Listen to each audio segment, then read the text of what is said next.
Benarkan roh akan pulang ke rumah setiap malam Jumat? Macam orang balik dari kantor aja.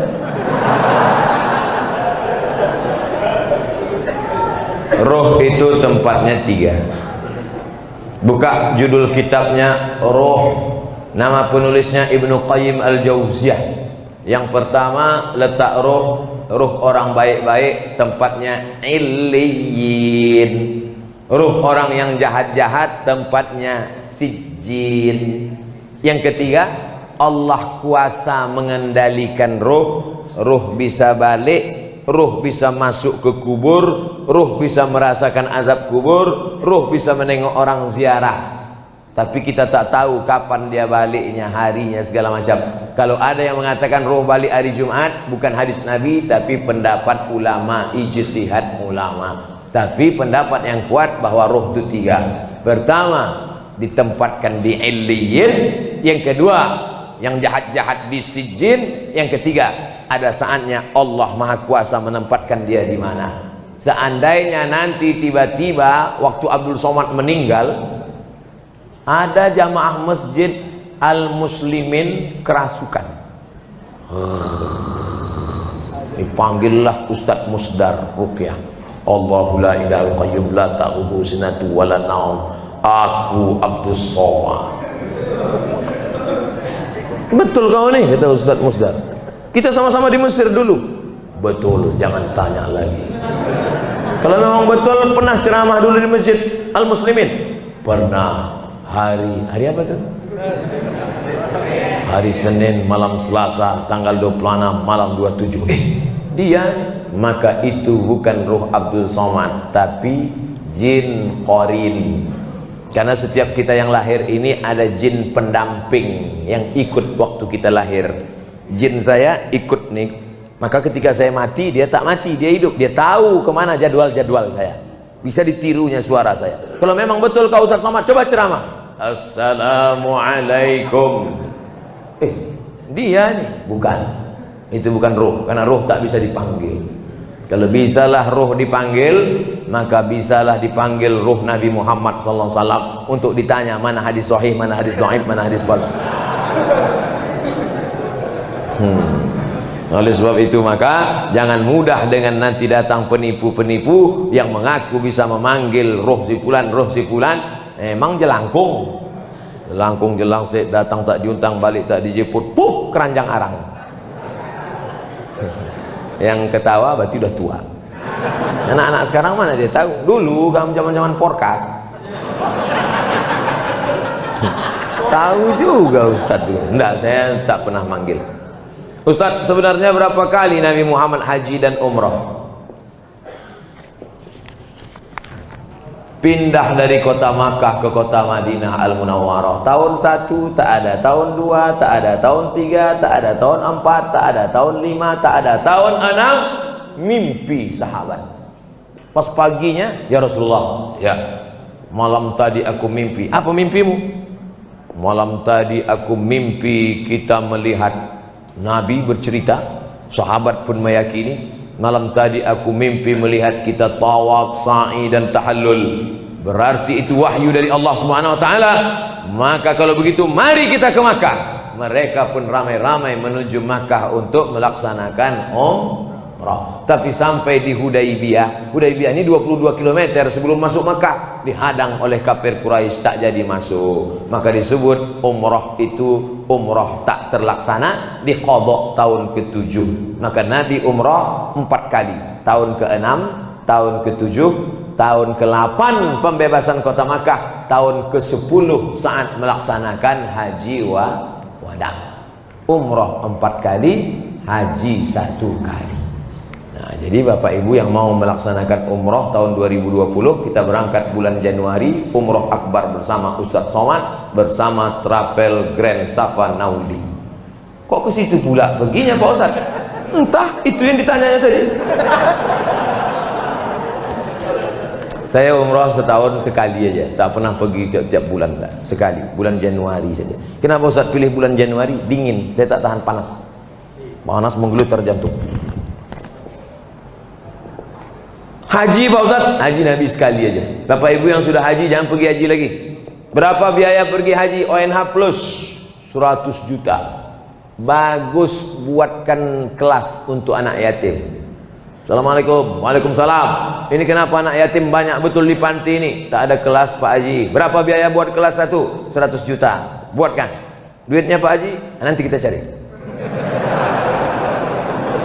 Kasihlah duit itu. Satu kelas 100 juta. Itulah yang akan menolong di hadapan Allah SWT. Bolak balik pergi ke Makkah. Haji tiap-tiap tahun. Ini tolong anak fakir miskin celananya koyak tak bisa membayar uang sekolah, maka haji sekali saja, sisanya gunakan untuk menolong orang-orang susah. Setuju? Tak setuju pun tak apa-apa, tapi tengok aja lah. Ustadz, saya ingin tanya, apa hukumnya jika seorang sudah bercerai masih berdua-duaan dalam kamar?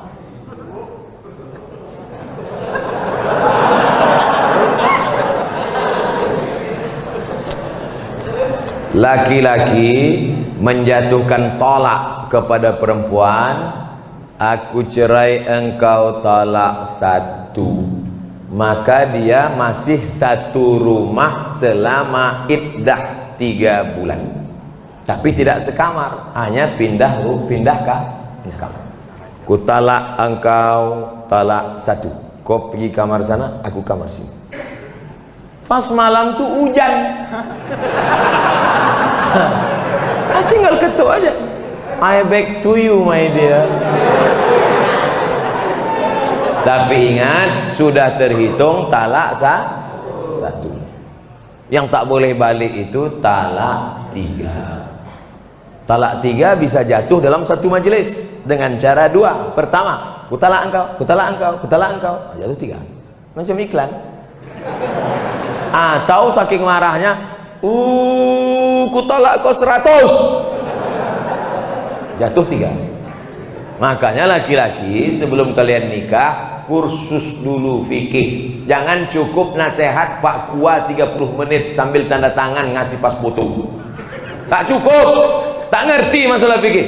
Nah, ini dia sudah talak, tapi tak disebutnya, entah masih ada iddah, entah tak ada iddah. Kalau masih ada iddah, berdua-dua dia, berarti itu sudah rujuk. Kalau berdua-dua kalian di kamar tuh, itulah rujuk itu. Rujuk kalian. Anda cuma berdua-dua aja. Rujuklah tuh. Kalau sudah habis iddah 3 bulan, dijatuhkannya talak 1 Agustus. September, Oktober, 1 November, berdua-dua dia dalam, tak bisa lagi, tak bisa rujuk. Rujuknya mesti akad macam nikah dulu. Rukunnya 5, mempelai laki-laki, wali, saksi 2 orang, ada mahar, ada ijab dan qabul. Kata si wali, ku nikahkan engkau dengan anakku dengan mahar sebentuk cincin emas tunai. Sah. Itu namanya pengantin baru stok lama. Apa hukumnya kami menengok mereka berdua? Kenapa kalian tengok?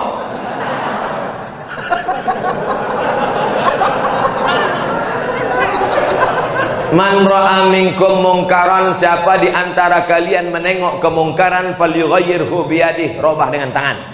Kenapa kalian? Ini kalian udah rujuk apa tidak nih? Pakai tangan kan? Macam-macam kutu peleng mati kau nih. Fa illam yastati, kalau tak sanggup dengan tangan, fa bilisani, dengan lidah. Kalian kenapa berdua-dua nih? Ada iddah atau rujuk atau cemana kalian nih? Kami udah rujuk Pak. Kenapa tak ngasih tahu? Segan kami Pak. Tak sanggup dengan lidah, fa biqalbi. Rupanya dia preman, bertatu, anting-antingnya aja sebesar lubang hidung. Tak berani dengan tangan, tak berani dengan lidah. Diam aja lah, macam orang pau.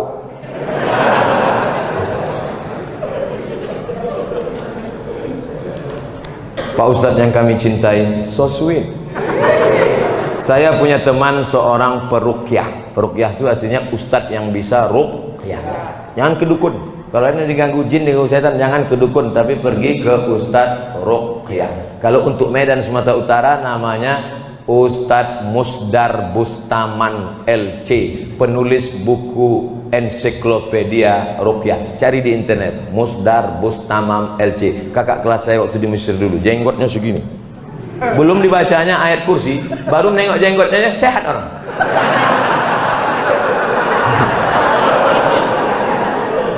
Tak percaya, coba jumpain. Tapi saya menengok dia jarang sholat, berarti dukun. Apalagi sholat berjamaah. Apakah setiap bacaan yang dibacanya mendapat keberkahan Pak Ustadz? Maka casingnya ruqyah, tapi isinya berkawan dengan jin. Idza ra'aitar rajul, ini kata ulama tasawuf. Idza ra'aitar rajul, kalau kau tengok ada orang yatiru fil hawa, bisa terbang di atas awan, yamsi 'alal ma', berjalan di atas air, terbang di atas awan, berjalan di atas air. Jangan kau sangka dia wali Allah, tapi tengok bagaimana dia melaksanakan perintah Allah. Tak solat, wali setan. Solat sikit, wali murid.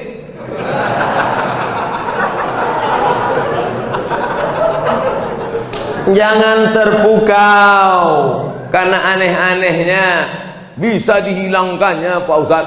Hebat dia Pak Ustaz. Datang kami ke tempat dia waktu STNK BPKB kami hilang. Di mana hilangnya? Di kamar. Dipukulnya sekali lantai, ketepak muncul. Siapa yang bawa? Jin. Dia berkawan dengan jin. Oleh sebab itu maka tengoklah istiqomahnya dalam ibadah. Itu standar dalam Islam. Kalau suami menyuruh menandatangani surat, isinya kita tak lagi suami istri, tapi dibuat surat itu yang tahu hanya mereka berdua saja. Apakah itu sah Pak Ustadz? Sah. Sah, jatuh talak. Talak apa namanya? Talak pakai tulisan. Tapi katanya mesti pakai saksi Pak Ustadz. Enggak, menjatuhkan talak tak mesti pakai saksi. Ini termasuk talak yang jatuh pakai tulisan. Kita tidak lagi suami istri, termasuk talak sorry, jatuh talak satu. Bagaimana talak bisa jatuh? Dua. Yang pertama, sorry, kucerai engkau talak satu, atau ditulisnya. Yang kedua, pakai kiasan, pulanglah engkau ke rumah orang tua. Ibu-ibu, istri-istri, kalau ada suamimu berkata pulanglah engkau ke rumah orang tuamu, jangan pulang, tanya dulu apa maksud kau bro. Karena tolak kinayah yang kiasan itu mesti dilihat niatnya.